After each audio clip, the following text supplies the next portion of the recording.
I'm Christine Oxenburgh. I work for Freeth Cartwright LLP. Freeth is a law firm that is great fun to work at. It's dynamic and it's not a two-handed law firm, it's a one-handed law firm, you know, not on the one hand, on the other hand. So it's a good place to be. Well, we provide services. We do things that the competition doesn't do. So there's something called super pleasing. So thank you, Ian Brodie, for that word. We look at the business as a whole. So we don't just give law, we also introduce people to other people.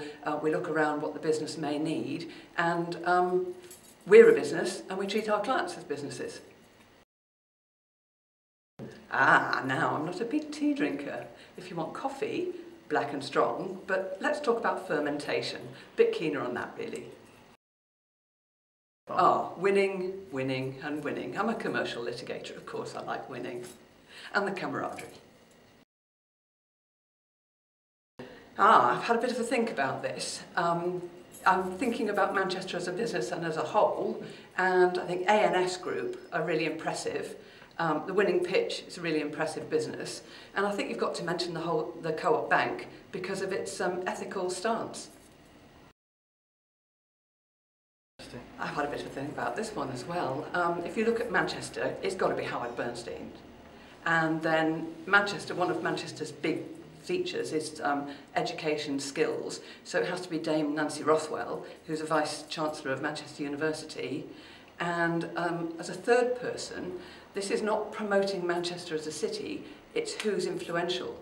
Graham Brady is the only local Conservative MP. He's the chairman of the 1922 committee, and he has the ear of the Prime Minister. If he calls, the Prime Minister has to listen, so he's got to be influential.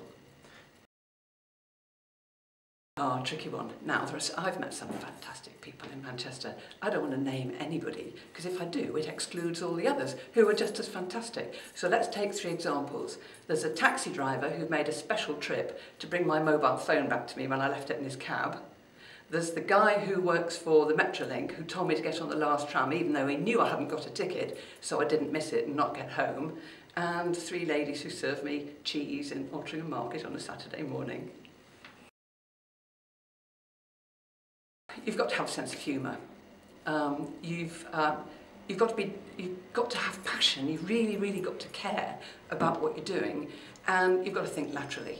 So no tram lines. Just think how to get to where you want to be.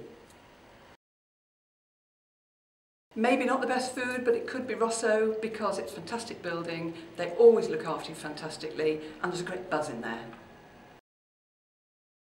Well, if you're professional, then Pro Manchester is pretty good, but I quite like downtown. Downtown business in Manchester is good.